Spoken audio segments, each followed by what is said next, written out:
ఇప్పుడు మార్కెట్ను ఎలక్ట్రిక్ వాహనాలు ముంచెత్తుతున్నాయి. పర్యావరణ హితమని ఖర్చు తక్కువ అంటూ ఓదరగొడుతున్నాయి కంపెనీలు. అయితే నిజంగా ఇవి పర్యావరణ హితమేనా?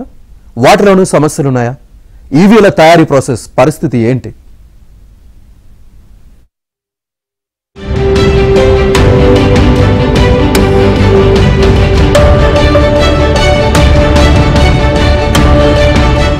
ప్రస్తుతం ఆటోమొబైల్ రంగంలో ఎలక్ట్రిక్ వాహనాల హవా మొదలైంది. రోడ్లపై రయ్యమంటూ ఈవీలు పరుగులు తీస్తున్నాయి. కాలుష్యం లేదు, పెట్రోల్, డీజిల్ లాంటి శిలాజ ఇంధనాల అవసరం లేదు. పొగ, కార్బన్ డయాక్సైడ్, ఇతర గ్రీన్ హౌస్ వాయువులను విద్యుత్ వాహనాలు విడుదల చేయవు. ధ్వని కాలుష్యం కూడా లేదు.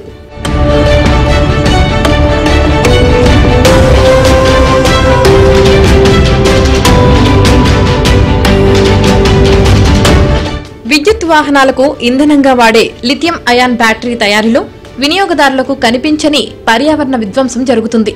విద్యుత్ వాహనాలు కొన్ని పర్యావరణ సమస్యలను పరిష్కరించి మరికొన్ని పర్యావరణ సమస్యలను సృష్టిస్తున్నాయంటున్నారు నిపుణులు. లిథియం అయాన్ బ్యాటరీ ఎలక్ట్రిక్ వాహనాలు క్లీన్ ఎనర్జీ మాత్రమే కాని పూర్తి పర్యావరణ అనుకూలమైనవి కావు. క్లీన్ ఎనర్జీ అంటే వాయు కాలుష్యాన్ని కలగచేయని శక్తి వనరులు. అంతేగాని ఇవి రెన్యూవబుల్ ఎనర్జీ వనరులు కావు.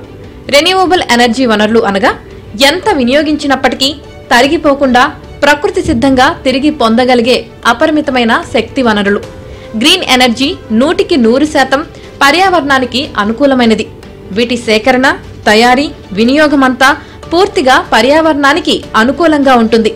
గ్రీన్ ఎనర్జీ వనరులకు ఉదాహరణలు హరిత హైడ్రోజన్, జియోథర్మల్ ఎనర్జీ, సౌరశక్తి, విండ్ ఎనర్జీ, గోబర్ గ్యాస్.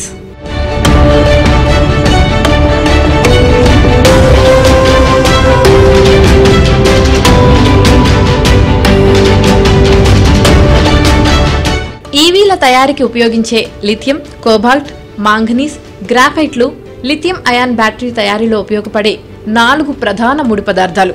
ఇవి భూమి లోపల లభించే ఖనిజాలు. వీటి కోసం భారీగా మైనింగ్ చేయాల్సి ఉంటుంది. ఇవి చాలా పరిమితమైనవి.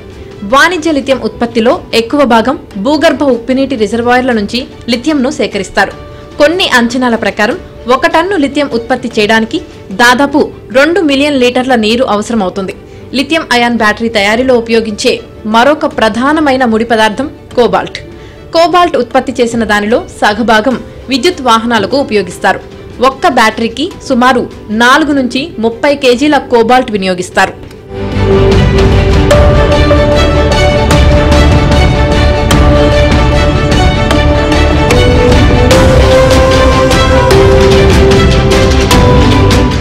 Cobalt Congo, Australia, America, China, Russia లాంటి దేశాల్లో లభ్యమవుతుంది.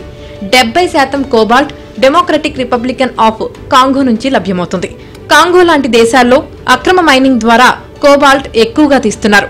అక్రమ మైనింగ్ లో చాలా తక్కువ ధరకే కోబాల్ట్ దొరుకుతోంది. అందుకే కార్ల కంపెనీలన్నీ అక్రమ మార్గంలో కోబాల్ట్ కొట్టేసేందుకే ఇష్టపడుతున్నారు. ఈ అక్రమ మైనింగ్ వల్ల పర్యావరణం కలుషితమవుతోంది.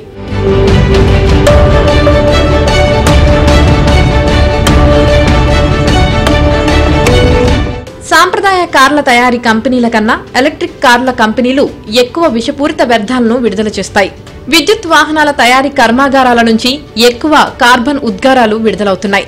బ్యాటరీలు, ఎలక్ట్రిక్ మోటార్లు ఉత్పత్తి చేయడానికి నికెల్, రాగి, అల్యూమినియం లాంటి విషపూరిత ఖనిజాలు అవసరం. ఎలక్ట్రిక్ వెహికల్స్ రోడ్లపై తక్కువ కాలుష్యం విడుదల చేయవచ్చు గాని తయారీ సమయంలోనే అంతకన్నా ఎక్కువ కాలుష్యానికి కారణమవుతున్నాయి. బ్యాటరీల రీసైక్లింగ్ ఇప్పటికీ పెద్ద సవాలుగా ఉంది. రీసైక్లింగ్ చేయని బ్యాటరీలు పర్యావరణానికి హాని కలిగిస్తాయి. ఎలక్ట్రిక్ వాహనాల ఉత్పత్తి, బ్యాటరీల తయారీలో గ్లోబల్ వార్మింగ్ ముప్పు ప్రమాదం సాంప్రదాయ వాహనాల కంటే 2 ఇంతలంటున్నారు నిపుణులు. ఈవీల తయారీ సైతం పర్యావరణ హితంగా ఉంటేనే ప్రపంచానికి ప్రయోజనం.